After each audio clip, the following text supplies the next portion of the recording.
শরীয়ত মারফত খেলা কতদিন খেলবেন আপনারা? তাহলে সেজদা কি? আপন সত্তাকে পরম সত্তার মধ্যে বিলীন করার নাম সেজদা। নিজের ইচ্ছাকে আল্লাহর ইচ্ছার মধ্যে বিলীন করার নাম সেজদা। তাহলে সেজদা কারে কয়? এখন যদি জিজ্ঞান যে সেজদা তাহলে কেমনে করুম? সেজদা করতে হবে, আল্লাহ বলছে মিথ্যা বইল না, কোনো দিন মিথ্যা বলবেন না, আল্লাহতে সেজদা হয়।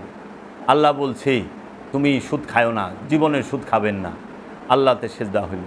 আল্লাহ বলছে অন্যের হক নষ্ট করো না, পরের সম্পত্তি মাইরা খাও না, আত্মীয় স্বজনের হক নষ্ট করো না, সেইটা করবেন না, আল্লাহতে সেজদা। আল্লাহ বলছে ওজনে কম দিও না, ওজনে কম দিবেন না, আল্লাহতে সেজদা। আল্লাহ বলছে তোমরা গীবত করো না, এই গীবত না করা আল্লাহতে সেজদা। তোমরা জেনা করো না, জেনা না করা আল্লাহতে সেজদা। তোমরা এই যত কিছু নিষেধ করছে আল্লাহ, এই প্রতিটা নিষেধ পরিপূর্ণভাবে মানার নাম হইল সেজদা।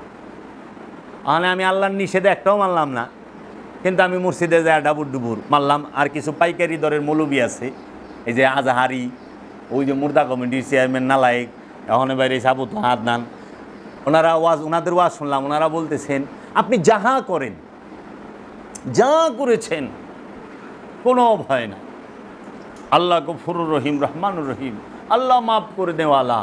আল্লাহ যে কত মাফ করতে পারে বলতেই পারবেন না, চিন্তাই করতে পারবেন না।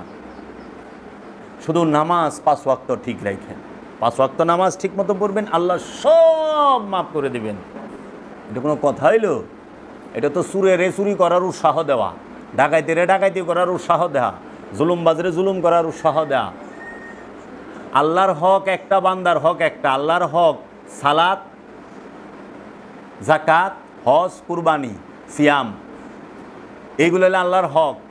এটি আদায় করেন নাই, আল্লাহ রব্বুল আলমিনের কাছে চোখের পানি ছাইড়া দেওয়া ক্ষমা চাইছেন, ক্ষমা করে দিব সঙ্গে সঙ্গে। কিন্তু একজনের টেকা মাইরা খাইছেন, একজনের জাগা মাইরা খাইছেন, একজনের থেকে জুলুম করে খাইছেন, এটা তার আল্লাহর হক না, এটা হলো বান্দার হক। হাক্কুল্লাহ আর হাক্কুলে বাদ। বান্দার হক নষ্ট করলে বান্দায় যে পর্যন্ত মাপ না করবো এবং আল্লাহ মাপ করে না। বান্দার হক নষ্ট করলে বান্দা যে পর্যন্ত মাপ না করবো আল্লাহ ওই পর্যন্ত মাপ করে না। তাহলে এরা কী করতেছে? কইতেছে আল্লাহ সব মাফ করে দিবেন। আল্লাহ সব মানে আপনি যে জিনা করছেন, চুরি করছেন, বাটপারি করছেন, লুচ্চামি করছেন, বদমাইশি করছেন, যা করছেন, আপনি খালি 5 ওয়াক্ত নামাজ পড়বেন আর হ্যাগো ট্রাভেলসের থেকে হজে যাইবেন, হ্যাগো লইয়া একবারে শিশুর মতো পাপ সাপ ধুয়ে আইবেন কাবা গুইরা। আবার শয়তানি করে, সিটারি বাটপারি করে, অন্যায়ভাবে মানুষ খুন করে। আল্লাহ বলছে মানুষ খুন করে না। তো সেজদা হইল আল্লাহর হুকুম পরিপূর্ণ রূপে মানা এবং আল্লাহর নিষেধকে পরিপূর্ণভাবে মানা। আল্লাহ যা নিষেধ করছে সেইটাকে পরিপূর্ণভাবে মানার নাম হচ্ছে সেজদা, আর আল্লাহ যা হুকুম করছে সেইটাকে পরিপূর্ণ মানার নাম হইল সেজদা। মাথা নত করা কখনোই সেজদা না, এটা আনুষ্ঠানিকতা।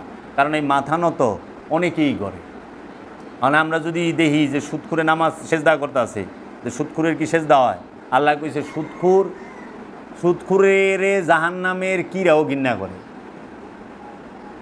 জাহান্নামের কিরাও ঘৃণা করে।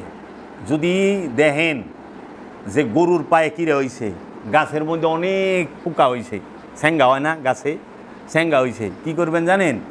আপনার আত্মীয় স্বজন অথবা গ্রাম পাড়া প্রতিবেশীর মধ্যে যিনি পাক্কা সুদখুর, 10 টাকা হারে সুদ খায়, এরকম 3 জন সুদখুরের নাম আর 3 জন সুদখুরের মা আর বাপের নাম লিখবেন। লেখা ওই এইটার মধ্যে বাংলা অথবা আরবিতে সূরা বনী ইসরাইলের 78 নম্বর আয়াতটা লিখবেন। লেখা ওইটারে মুড়ায়া সুতা দিয়া বাইন্দা কবজের মতো গাছে ঝুলাই দিবেন। দেখবেন হির কইরা এই সমস্ত ঠ্যাঙ্গাগুলা নাইমা যাব গাছের থেকে, গাছ পরিষ্কার। গরুর পাও জৌড়ায় পোকা হয় না, এই পোকা বাইরে যাব পায়ের থেকে। এইরকম ঘৃণা করে সুদখুরের, জাহান্নামের কীটও ঘৃণা করে।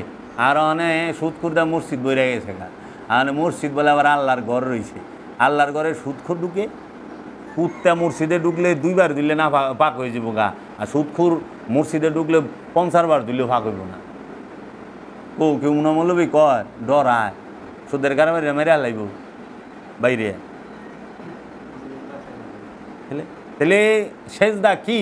আর সেজদা অহানা আমাকে দোষ এইগুলা শিরিক করে, বিদাতি, আবার মাজার পূজারি, কবর পূজারি, আরে মাজার পূজারি মানে বেদবের মতো কথা বলেন কেন? কিন্তু বেদবের মতো কথা। মাজার পূজারি হয় কেমনে? কবর পূজারি হয় কেমনে? পূজা কারে হয়? কবর কারে কয়? মাজার কারে হয়? কবর কাকে বলে? মৃত ব্যক্তির দেহটা যেখানে রাখা হয় সেটাকে বলা হয় কবর। আর জিন্দা ব্যক্তির দেহটাকে যেখানে রাখা হয় সেটা সম্মানিত স্থান। ওই ব্যক্তিটা সম্মানিত ছিল, তার জন্য তার কবরটাকে বলা হয় মাজার। এটা আদব, সম্মান দেখায় বলা হয় মাজার। এজন্য মাজারকে বাদাই করে রাখে স্মৃতি হিসেবে যে উনি আমাদের সমাজে এইরকম একজন ভালো মানুষ, সৎ মানুষ, এই হিসেবে। এর জন্য কবর আর মাজারে, মানে মাজার আর কবরের মধ্যে আসমান জমিন তফাত। কারণ আল্লাহ নিজে কোরআনের মধ্যে কইছে সূরা বাকারা, ওয়ালা তাকুলু লিমান ইয়াকতালু ফি সাবিলিল্লাহি আমওয়াত, ওয়ালা তাকুলু, তোমরা বলিও না কখনো, ফি সাবিলিল্লাহি আমওয়াত, ওয়ালা তাকুলু লিমান ইয়াকতালু ফি সাবিলিল্লাহি আমওয়াত, তোমরা কখনোই বলিও না, মনে মনে চিন্তাও করো না যে যাহারা আমার রাস্তায় কতল হয়েছে তাহারা মৃত, বালা হিয়া, বরং তারা জীবিত, ওয়ালা কিল্লা তাশউরুন, তোমরা বুঝতে পারো না। আবার আরেক আয়াতে কইতেছে, ওয়ালা তাহসাবান্নাল্লাযিনা কুতিলু ফি সাবিলিল্লাহি আমওয়াত, বালা হিয়া ইনদা রাব্বিহিম ইয়ারযাকুন, যাহারা আমার রাস্তায় কতল হয়েছে তাদেরকে মৃত বলে চিন্তাও করো না, বরং তারা জীবিত, বাল বরণ আহিয়া, তারা জীবিত, ইন্দা রব্বিহিম ইয়ারযাকুন, ভেতরে ভিতরে রবের তরফ থেকে রিজিক পাইতে আছে। আল কোরআন, সূরা আল ইমরান আর সূরা বাকারা। সূরা বাকারার 154 নম্বর আয়াত আর সূরা আল ইমরানের 69 নম্বর আয়াত। কেউ বাবা আনে হে মাজার আর কে রে? মাজার হয় জিন্দার, মাজার হয়, কবর হয় মুর্দার। মুর্দার কোনোদিন মাজার হয় না, আর জিন্দার কোনোদিন কবর হয় না, ঠিক আছে? কারণ আল্লাহ মাটির জন্য হারাম করে দিছে তার নবী, রসুল এবং ওলিদের দেহকে স্পর্শ করার। মাটি ওলিদের দেহ খাইতে পারে না, নবী রসুলদের দেহ খাইতে পারে না। এর জন্য ওই দেহটাকে একটা স্থানে চিহ্ন দিয়ে রাখা হয়, সম্মানের সাথে, তাজিমের সাথে রাখা হয়। আর পূজা কারে কয়? পূজা বলা হয় যার ইবাদত করা হয়। এখন যে মাজারে যায়, কি মাজারে যে আছে তার ইবাদত করে নাকি? তখন আপনারা যদি বাজারে যান, বাজারের ইবাদত করেন। এরা মাদ্রাসা যায়, মাদ্রাসার ইবাদত করেন। মসজিদে ঢুকেন, মসজিদের ইবাদত করেন, আল্লাহর ইবাদত করেন। তখন ইমাম সাহেব মসজিদে খায়, মসজিদে ঘুমায়, মসজিদে থাকে, মসজিদে সেজদা করে, মসজিদের বেতন নেয়, মসজিদেই খায়, সব কিছু করে না মসজিদে। মানে ইমাম সাহেব তাহলে মসজিদের পূজারি, না? উনি গেলে, উনি থাকলে পূজারি হয়ে গেল। এগুলো হইল সাধারণ যারা অজ্ঞ মানুষ, তাদেরকে বিদ্বেষ ছড়ানোর জন্য উদ্দেশ্যমূলকভাবে এই বাজে কথাগুলো বলা। এর লেগে সেজদা সম্পর্কে আমি বিস্তারিত কোরআনের সমস্ত আয়াতগুলো তুলে ধরুন। কারণ আল্লাহ কইছি, ইসাব্বিহু লিল্লাহি মা ফিস সামাওয়াতি ওয়া মা ফিল আরদ, আসমান জমিনে যা কিছু আছে সবাই আল্লাহর তাসবিহ পাঠ করে। আবার আল্লাহ কইতেছে,